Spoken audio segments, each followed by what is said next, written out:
Last hour I started to give you evidence. На прошлом часу я начал вам показывать на вот эти доказательства, свидетельства. Evidence from recent catastrophes that give us an indication of what catastrophic events can do.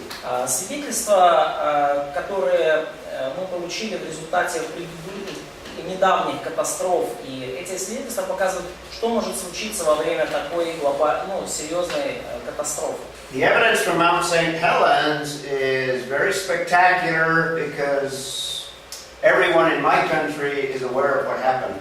И свидетельство случившегося на горе Святой Елены очень зрелищное, и все в моей стране знают о том, что тогда произошло. Particularly geologists or geophysics that were very familiar with that whole area. И особенно геологи и геофизики были очень хорошо осведомлены обо всем происшедшем на этой территории. Mount St. Helens was a very, very popular area for hiking and people that liked to get on these lakes. И гора Святой Елены до извержения была очень популярным местом для походов, людям нравилось отдыхать на этом озере. So that whole area was very, very familiar to lots of people in that area. И вся эта территория была хорошо знакома людям, которые жили по соседству. So this is powerful evidence that creationists have brought from this event. И очень много сильных, серьезных доказательств креационисты получили благодаря этому событию. But there's also other evidence of recent catastrophes, not as spectacular, but just in some cases even bigger. Но есть также другие доказательства, полученные из недавних катастроф, может быть, не настолько зрелищные, но доказательства даже более сильные. So this was before the mountain exploded. This is what it looked like from the Spirit Lake. И вот гора Святой Елены до взрыва. And after the mountain exploded, this is what the mountain looked like. И вот после взрыва как выглядит эта гора. From about the same location. В принципе, снимок сделан с той же самой точки зрения.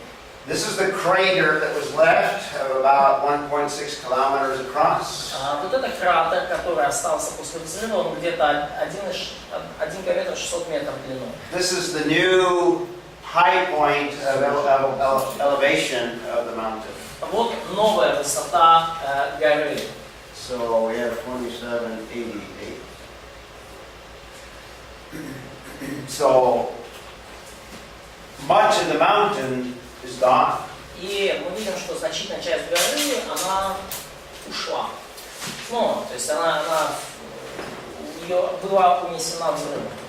And the estimate of destruction was about 182.88 cubic kilometers of material was displaced. То есть, и как оценка, скажем так, разрушений принесенных, это 182 миллиона и кубических ярдов перемещенного материала и 450 миль повреждений. And if my calculations are right, about 450 square kilometers were damaged. 450 kilometers or miles? Kilometers, it should be kilometers. 450 квадратных километров перемещения. And that's meters, yes? Yes, no, kilometers. No. Cubic kilometers. Да. Yep. Да. Before, 450 километров повреждений. This area has lots of rainfall, so very thick forest throughout. A lot of rainfall, yeah? Yeah. До этого вот эта территория, она сильно орошалась дождями, и поэтому там были очень такие леса густые росли на этой. But after the explosion, all of those trees were destroyed. It looks more like a moonscape. Но после извержения вулкана все эти деревья, они исчезли. Это выглядит как лунный пейзаж. There's Spirit Lake, and it's full of logs and branches and plant debris. То есть, и вот это озеро Спирит, и оно заполнено бревнами, стволами деревьев, ветвями, всем вот этим материалом, оставшимся от леса. So all of the trees destroyed. Все деревья были уничтожены. From a satellite, this is what it looks like. Вот так, как оно выглядит из спутника. This is the crater of about 1.6 kilometers across. Вот кратер, где-то вот 1,6 километров.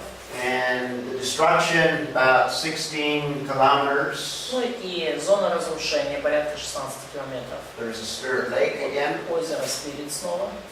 And all of this debris comes from the explosion.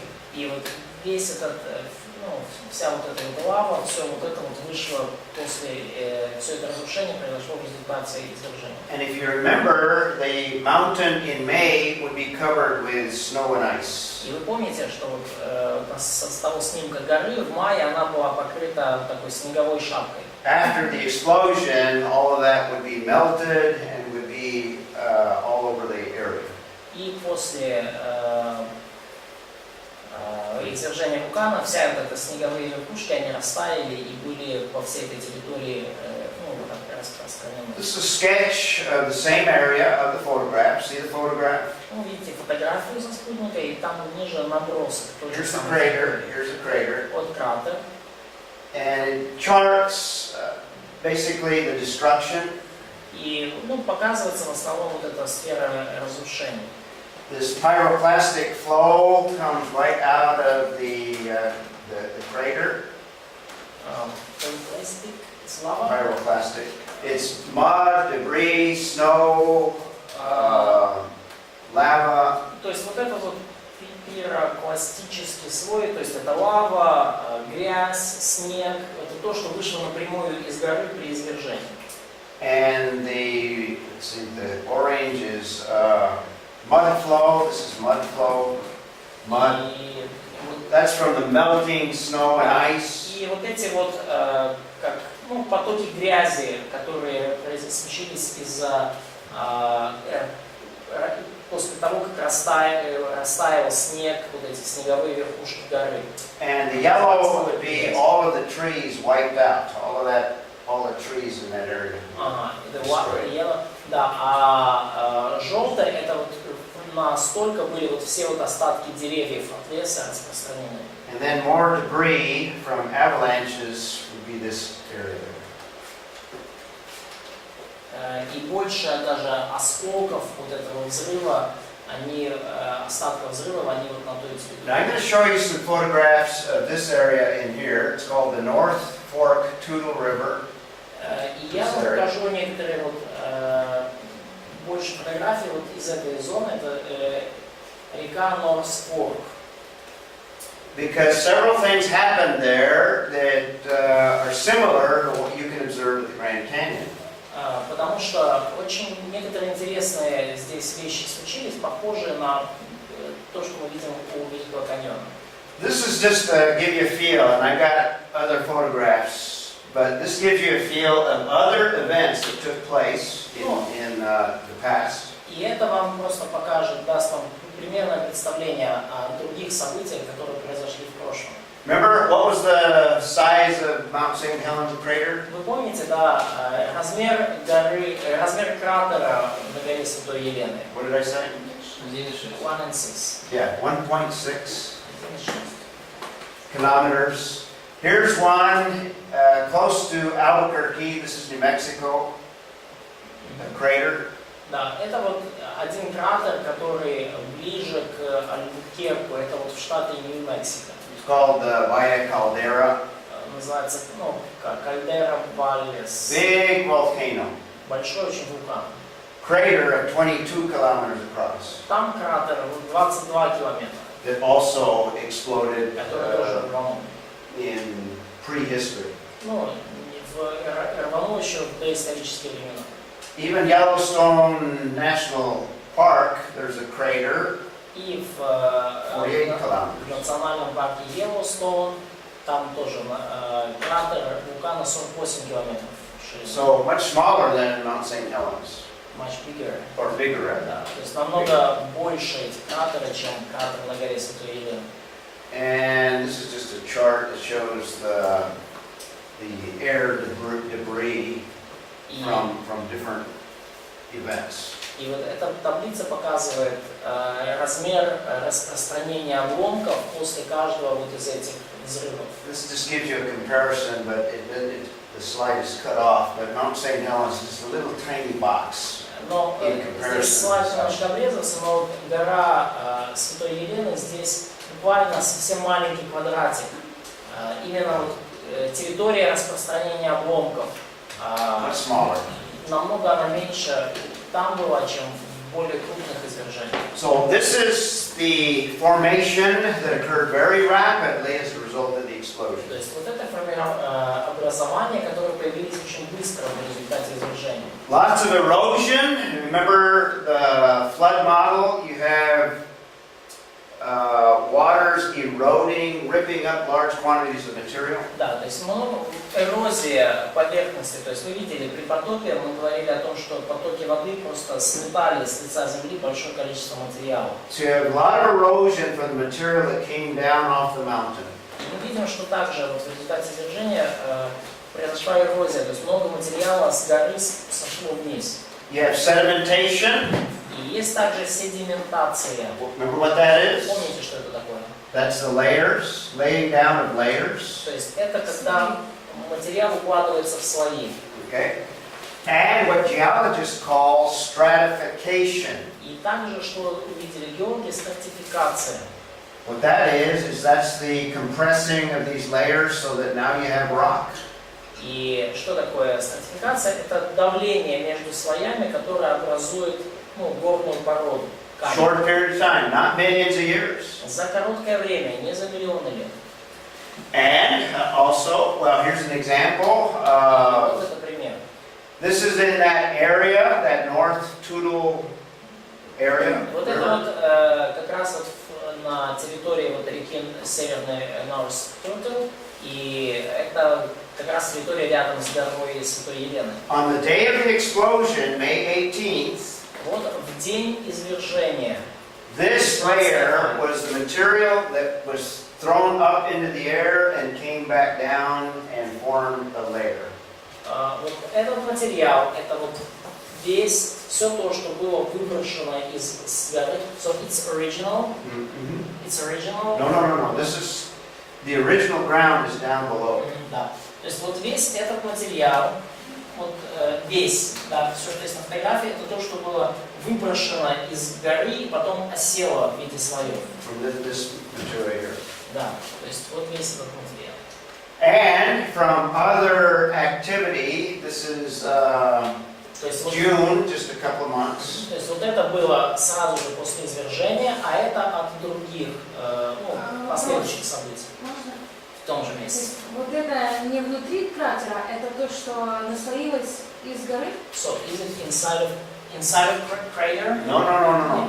This is in that. Это вот там вот речка, которая рядом.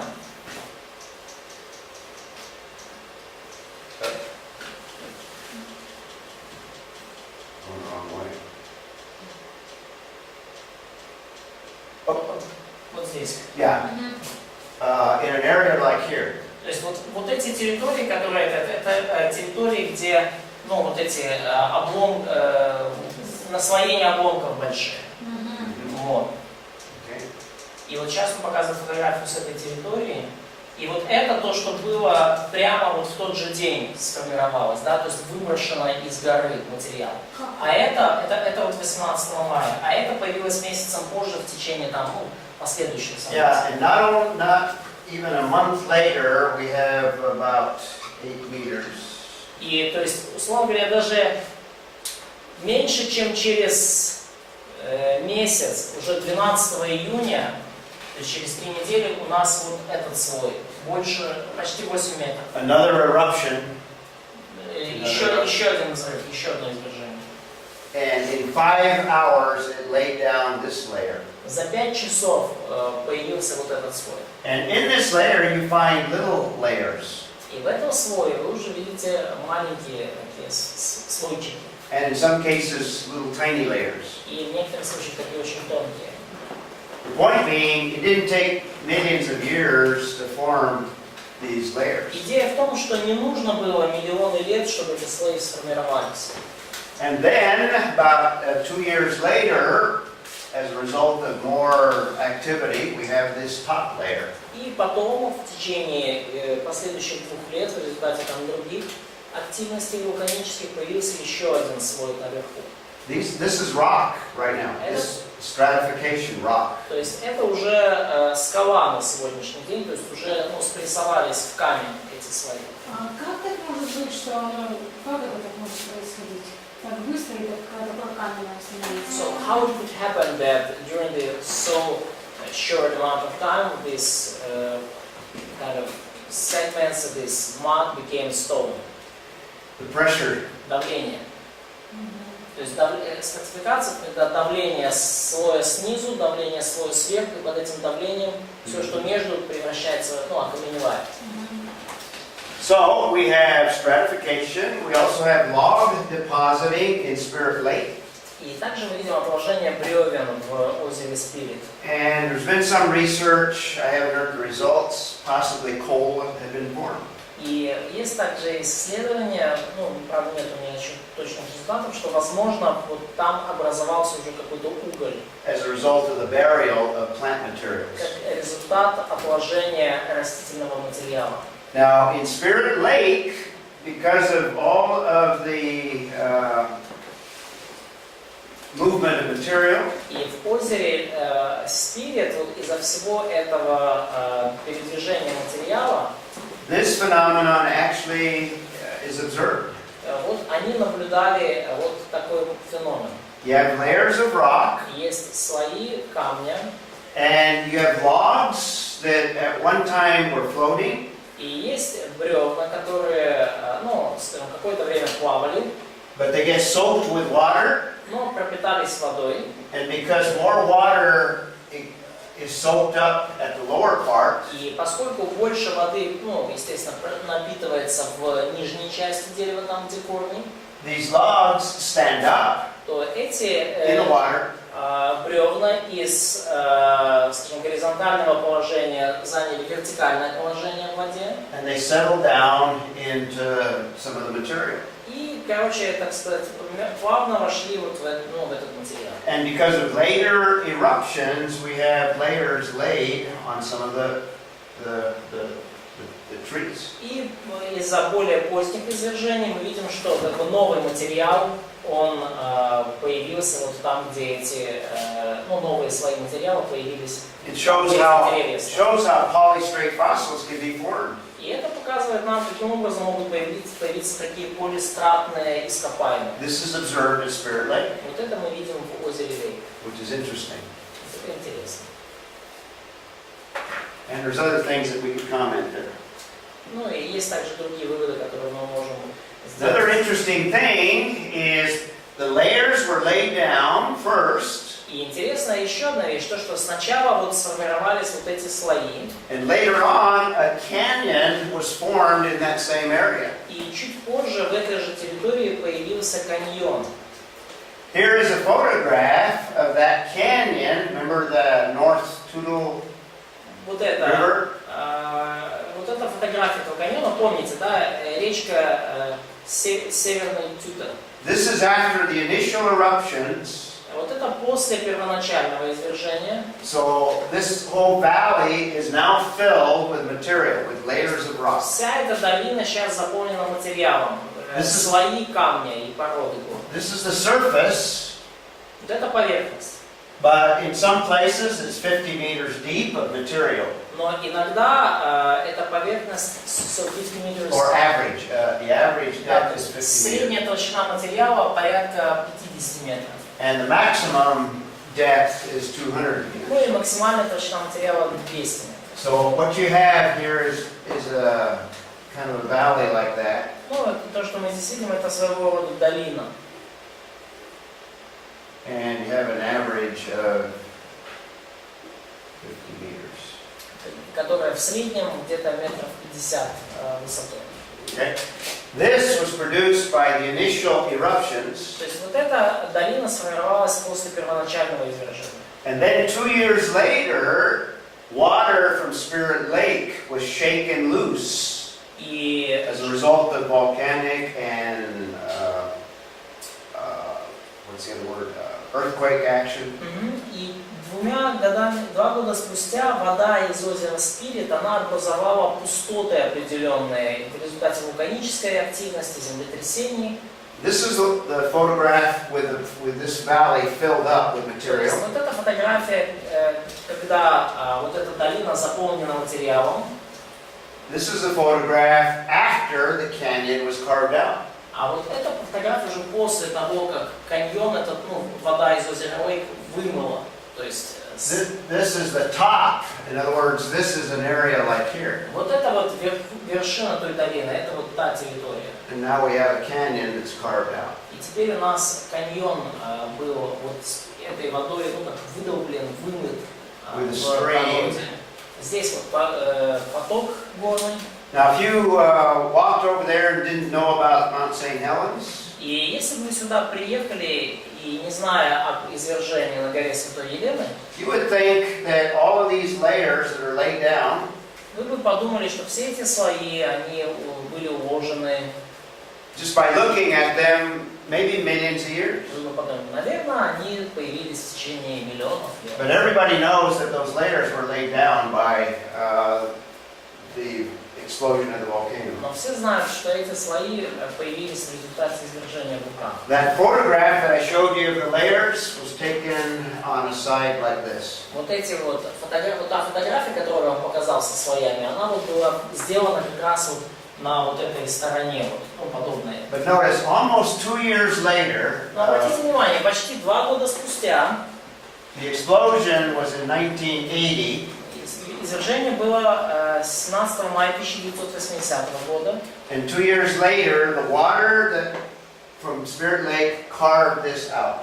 И 2 года спустя вода из озера Спирит размыла вот эту породу и сформировался каньон. Produced like a 1/40th scale Grand Canyon. То есть и сформировался таким образом каньон где-то, как 1/40 по размеру от Великого каньона. And all this was produced over a very short period of time. И все это появилось в течение очень короткого промежутка времени.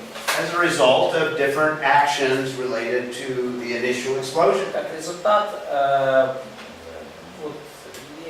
вот этого первоначального события извержения вулкана. Not millions of years. Не за миллионы лет. Gives powerful evidence for what God can do on a small scale. И это свидетельство того, что Бог может сделать на ограниченной территории. Mount St. Helens is like just a tiny pimple on the face of the earth. То есть, на самом деле, эта гора Святой Елены — это просто маленький бугорок на поверхности земли. So just imagine what God can do with a flood that encompasses the whole earth. И представьте себе, что Бог мог сотворить на течение всемирного потопа, который случился по всему лицу земли. So here's a summary of the evidence from Mount St. Helens. И вот мы подводим итог свидетельств горы Святой Елены. Large or massive sedimentation. Массивные пласты осадочных пород. And you have the same kind of sedimentation that you have at the Grand Canyon, same material in the layer, different layers. И мы видим, что same material in different layers. Один и тот же Each layer has similar material. В каждом слое был одинаковый материал. Да. Каждый слой содержал свой материал. You have plant material that is transported by water. И мы видим, что вода перенесла большие скопления растительного материала. You also have burial of animals. И также повсюду мы видим захоронение животных. And the most important thing is that over a short period of time. И наиболее важно то, что все это произошло за короткий промежуток времени. Some cases hours, Иногда это были часы, not millions of years. но не миллионы лет. Okay?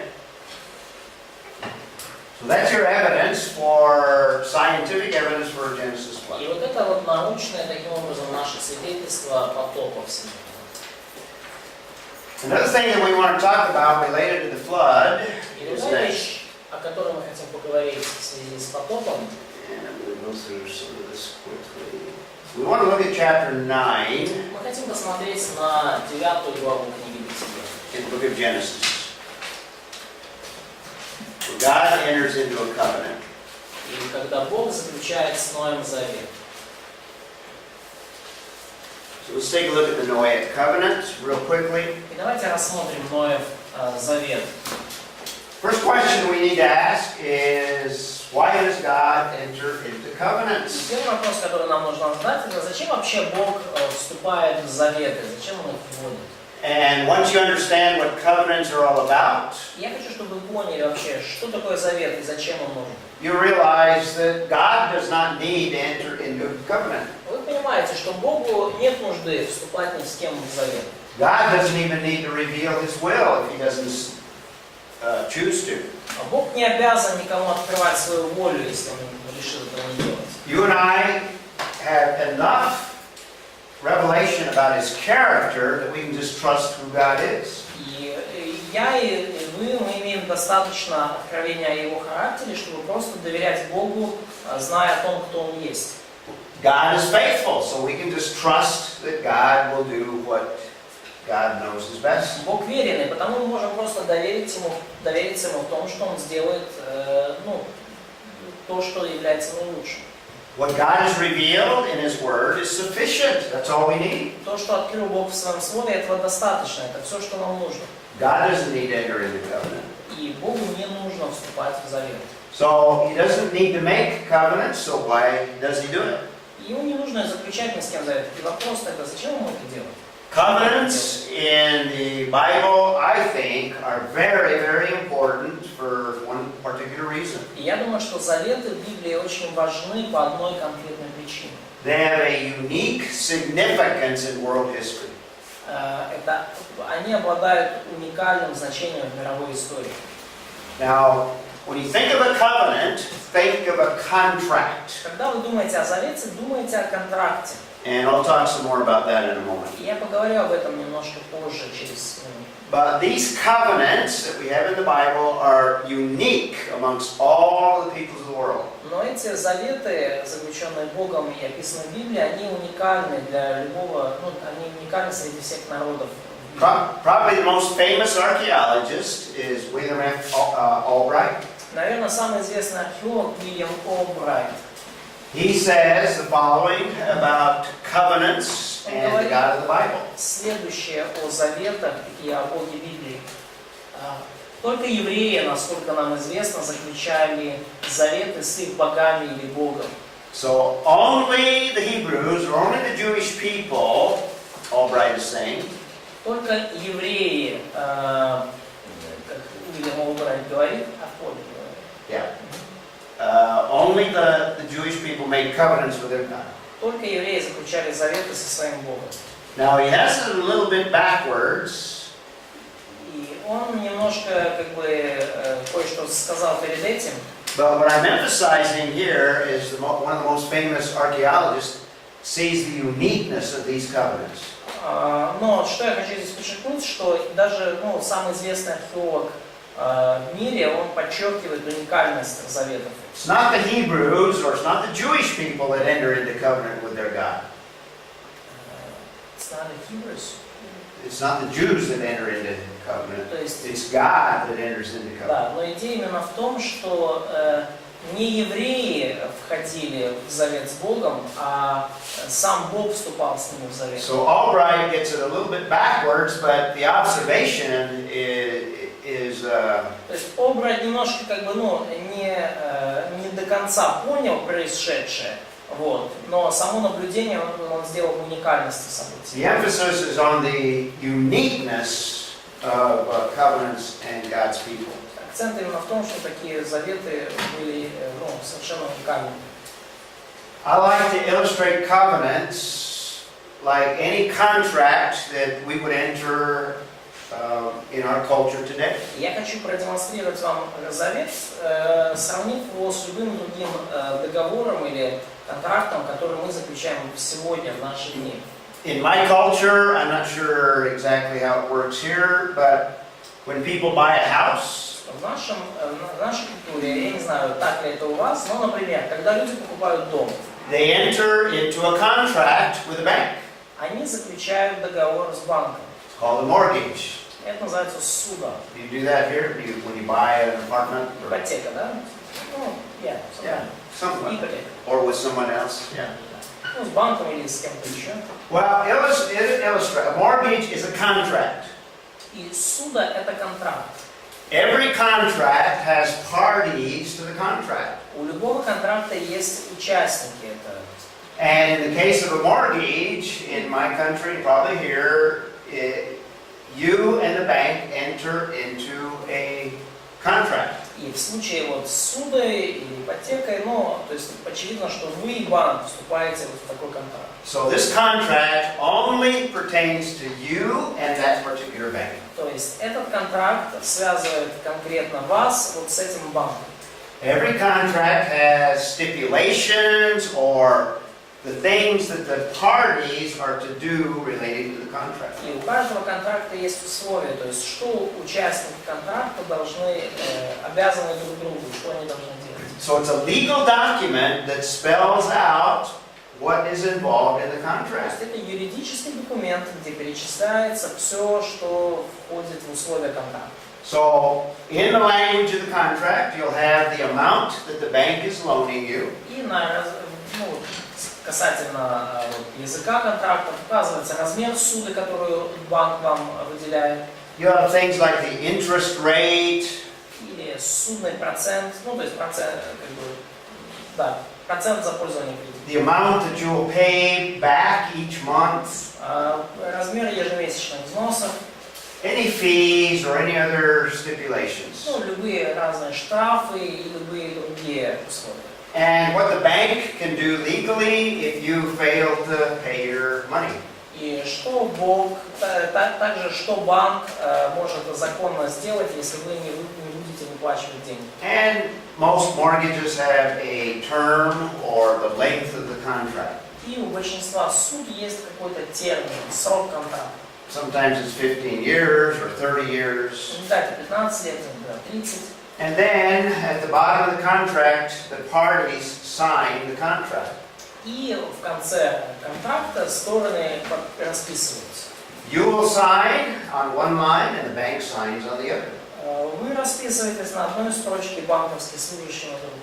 Or at least a representative of the bank. Ну, какой-то представитель банка. So that's a contract. Вот это контракт. Covenants in the Bible are just like contracts. И заветы в Библии, они очень похожи на такого рода контракты. They have parties to the contract. У завета есть участники. They have the stipulations that tell us what the parties are to do within the contract. И есть условия, которые говорят о том, что стороны будут делать, заключая этот контракт. Sometimes it specifies a term or a time frame. Иногда указывается также время или какой-то временной отрезок. And those contracts sometimes are ratified in different ways, not by signing, but in different ways. И эти заветы подтверждаются или люди в них вступают различными способами, не обязательно подписывая, но есть разные пути. So a Hebrew covenant is a contract. Еврейский завет, таким образом, это вот такой контракт. Hebrew word is berit. Еврейское слово, для обозначения его это берит. It's a legally binding document or contract, just like a mortgage. Это юридически составленный контракт, подобный, например, контракту на выделение суды. It can be an agreement between two individuals, Это может быть соглашение или договор между двумя or it людьми, can be a pact or like a treaty between nations. или пакт, договор между нациями. And one of the main features is it specifies the behavior of the parties of the contract. И самое главное, что здесь есть, что контракт этот описывает, предписывает поведение сторон, заключивших его. This is a characteristic of all contracts, and it's a characteristic of covenants. Это характеристика любого контракта, это характеристика любого завета. So keep these in mind as we look at these different contracts, and we're going to look at the first one in the Bible. И держите это в уме, когда мы будем, то, что мы говорили о контрактах, мы поговорим о Первом Завете. In Genesis chapter 9, we have what is called the Noahic covenant. В Бытие 9 мы видим так называемый Ноев завет. Now, if we had time, we would read some of the passages, but I'm going to skip over the reading of them. Но если бы было время, вы прочитали сам отрывок, но я пропущу. The occasion of the contract is this new beginning after the Genesis flood. Ну вот, по какому случаю был заключен этот завет или контракт? Потом, поскольку новое начало мира после потопа. The whole earth looked like what that area of Mount St. Helens looked like after the explosion of the mountain. Вся земля выглядит как эта вот территория возле горы Святой Елены после извержения. Everything totally destroyed. Все вообще разрушено полностью. Everything different from before the flood. Все отличается от того, каким оно было до потопа. And now we have one family, the only family that exists on the earth. И теперь у нас мы видим, что одна семья единственная существует на всей земле. And these animals that are on the ark. Ну и те животные, которые были в So ковчеге. we have a new beginning. И мы видим таким образом новое начало. And the source of this contract is Elohim himself. И источник этого контракта это Бог сам по себе, Элохим. And the content or the stipulations refer to what just happened concerning the Genesis И flood. условия или содержание этого контракта, они связаны с тем, что только что случилось, с потопом. And God binds himself legally to never bring a Genesis flood. И Бог обязывает сам себя, что больше не будет на земле подобного потопа.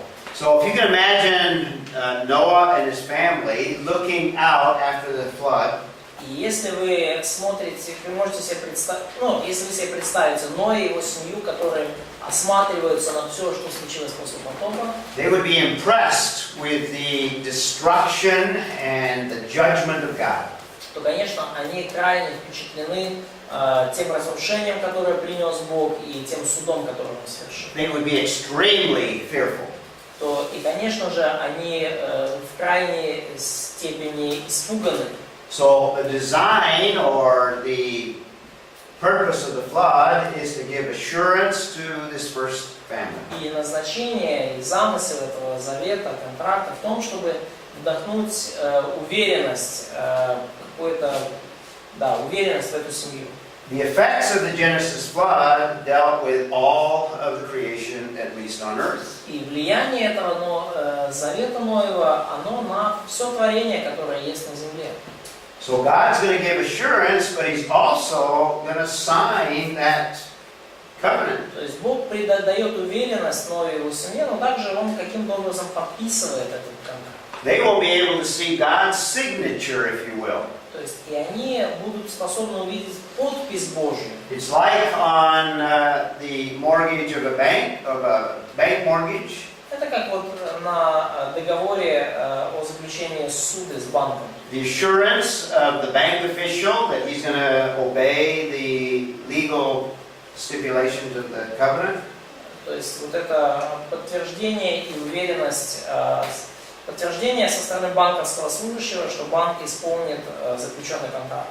God has given a visible sign that reminds people that He's not going to bring another flood. И Бог дает видимый знак, который будет напоминать людям, что Бог не принесет больше потоп на землю. The sign of the covenant is a rainbow. И знак этого завета – это радуга. So some of the characteristics of this covenant И and вот некоторые характеристики этого завета.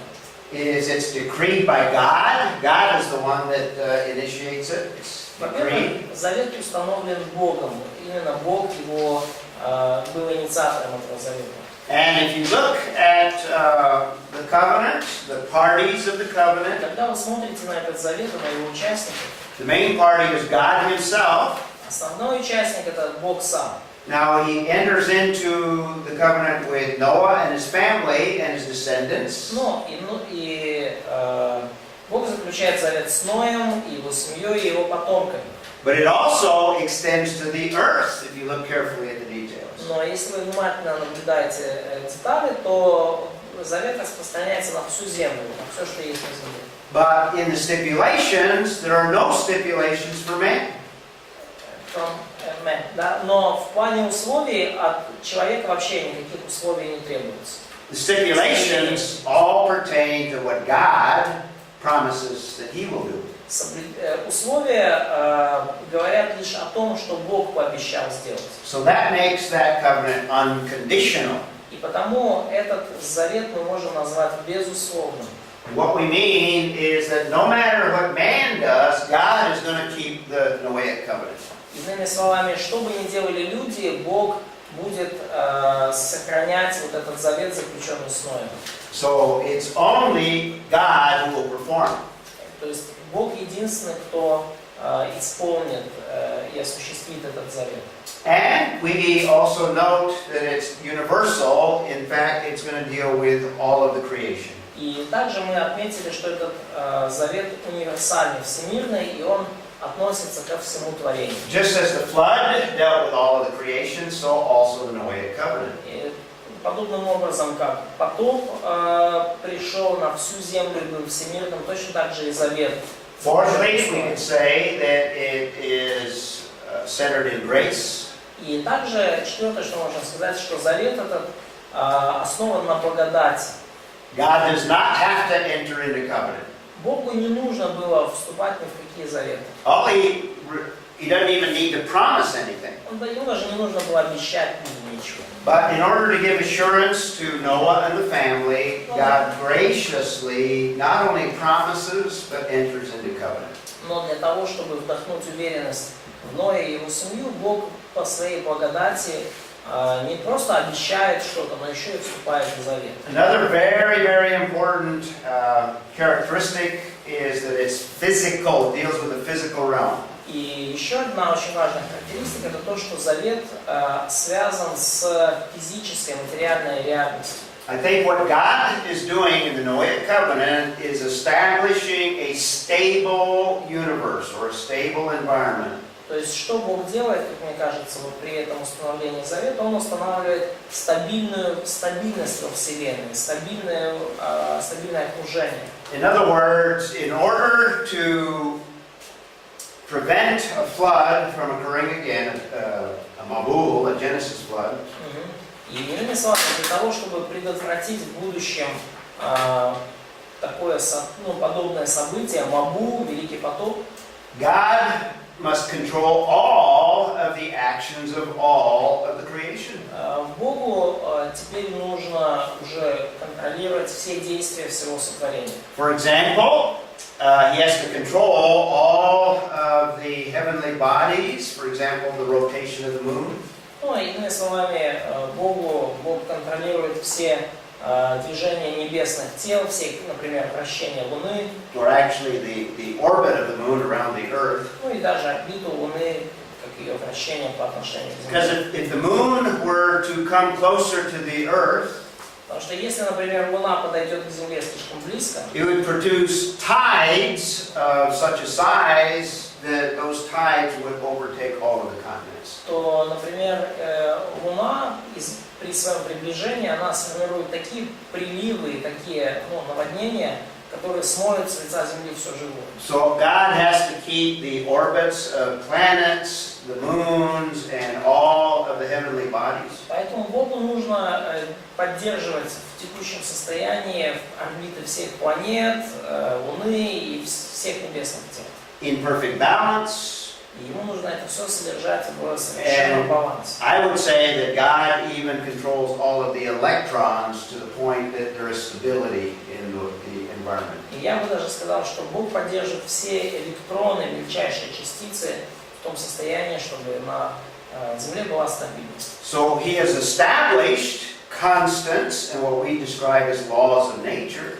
И Он установил те физические константы, постоянные, то, что мы называем законами природы.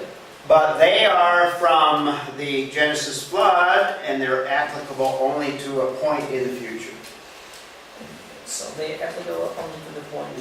So we have a stable environment over a period of time. Да, то есть, но эти константы, они, скажем так, находятся в таком зафиксированном состоянии на определенный промежуток времени, да, и то есть теперь вот эти константы находятся в этом состоянии стабильно. I'm going to explain this further in just a moment. Я немножко позже это лучше объясню. Turn to the book of Hebrews, Hebrews chapter 3, Откройте, пожалуйста, книгу Евреям, 3 главу. where Peter actually is using the Genesis flood as an example. И Hebrews 3.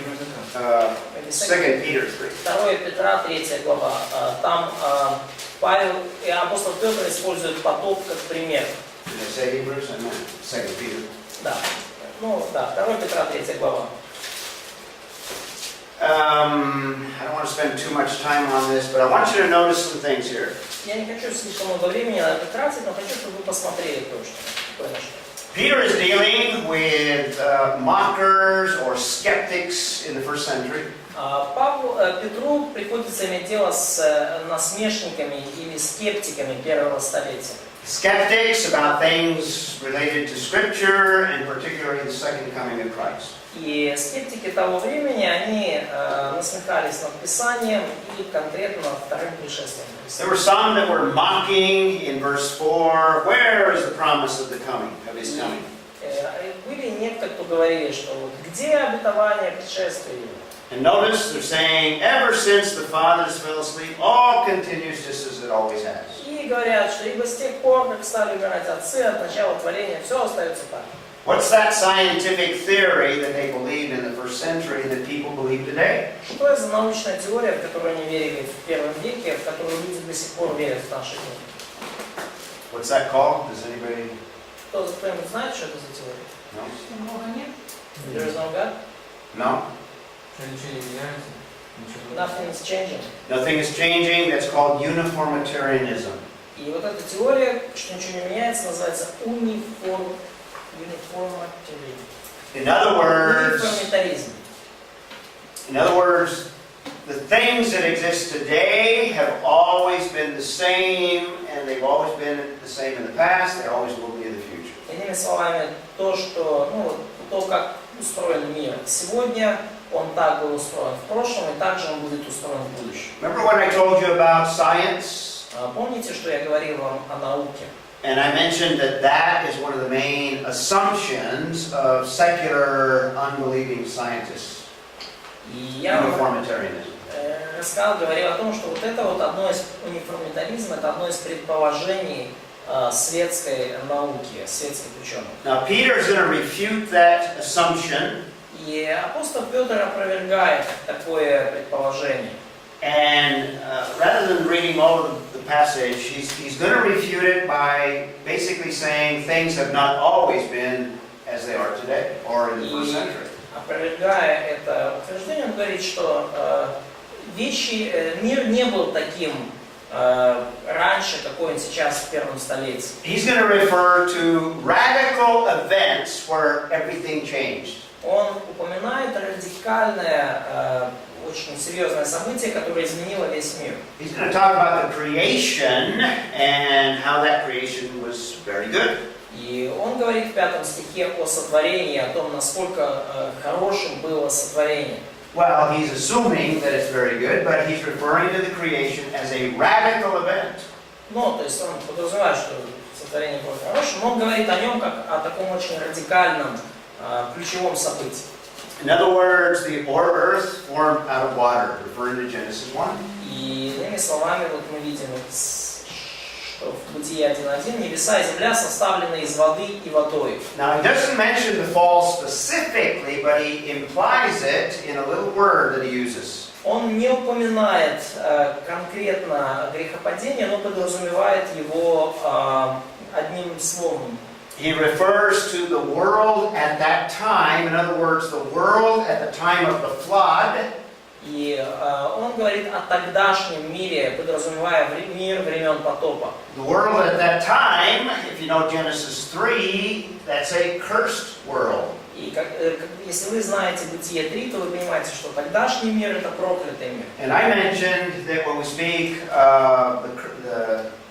the effects of the flood, that the earth is cursed, that radically changed all of the creation. И я говорил, что когда мы говорили о грехопадении, что проклятие, принесенное грехом, оно конкретно, радикально изменило все творение. But he does definitely refer to the flood. Но он, очевидно, упоминает потоп. And he talks about the world at the time was destroyed, being flooded with water. И говорит, что тогдашний мир погиб, быв потоплен водою.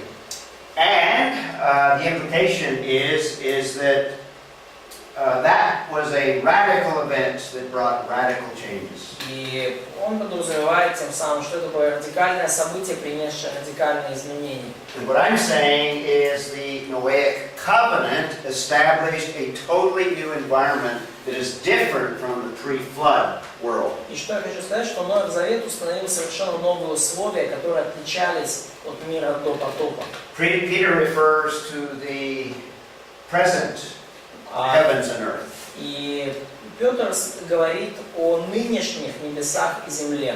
So these are radical events of history that refute the idea of uniformitarianism. И это радикальные события в истории, которые опровергают теорию униформитаризма.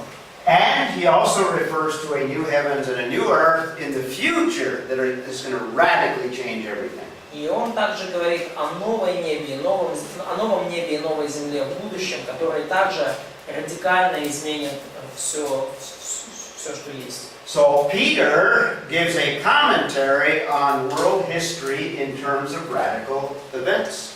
И таким образом мы видим, что апостол Петр также комментирует мировую историю в терминах радикальных событий. And I chart these radical events on a timeline.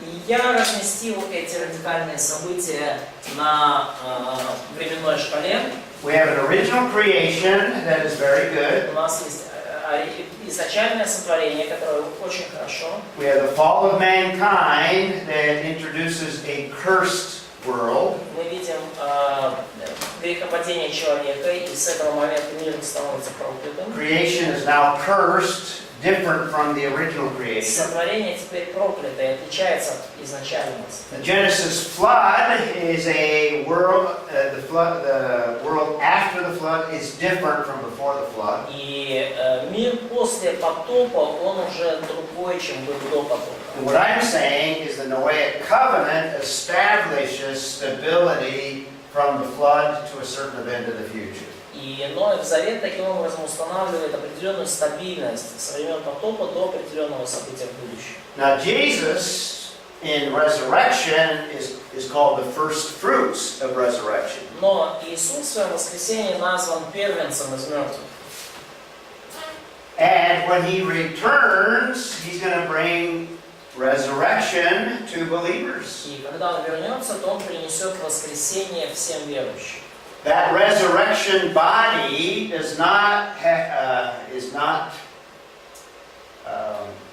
has characteristics different from the existence that we have now. И вот это новое, прославленное, как мы говорим, или воскрешенное тело, оно обладает другими характеристиками и отличается от тел, в которых мы живем сейчас. For some reason, there's supposed to be a line in here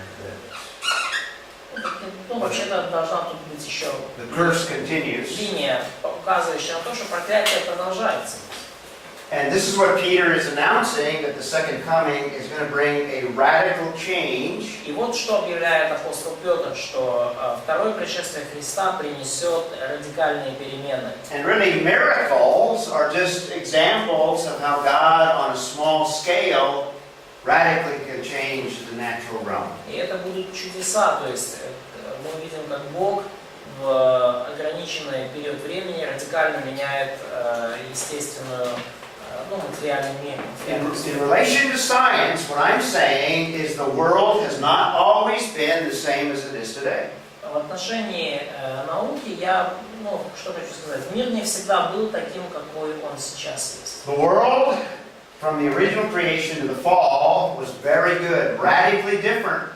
Мир от сотворения до грехопадения был весьма хорош, совершенно отличался от нынешнего. The world after the fall is radically different from the world before. И мир после грехопадения совершенно отличается от мира до грехопадения. The world after the Genesis flood is radically different than the world before. И мир после потопа также радикально отличается от мира, который был до потопа. And the world in the future, at the second coming, is going to be radically different than the world we live in today. И мир в будущем, после второго пришествия, также будет совершенно другим и радикально будет отличаться от мира, в котором мы живем сейчас. So I introduced you to a foundation for science. Я уже показывал вам основания для науки. We already saw that everything is a result of God's Мы creation. уже видели, что все является результатом божественного сотворения. The creation is finite and temporal, not eternal. И что сотворение, оно конечно и ограничено во времени, One оно of the вечно. main purposes of the creation is to reveal God. That's general revelation. Одна из целей сотворения – это открывать, являть Бога. Это, мы читаем об этом. That Это общее откровение. Да. creation is very good. И также, что первоначальное сотворение было очень хорошим. And what I've been emphasizing is that God is sovereign over the created realm. И что я подчеркиваю, что Бог обладает суверенной властью над сотворенным миром. Not chance. Это не просто случайность. Миром не правит случайность. Processes are not random, but God is controlling every electron in the universe. Процессы во Вселенной не являются случайными, но Бог контролирует каждый электрон во Вселенной. And in fact, God sovereignly introduced radical changes at the points that we just discussed. И что Бог по своей, также шестой момент, что Бог по своей суверенной воле производит радикальные изменения в творении, вот подобные тем, которые мы обсуждали. Refutes uniformitarianism. И это отвергает униформитаризм.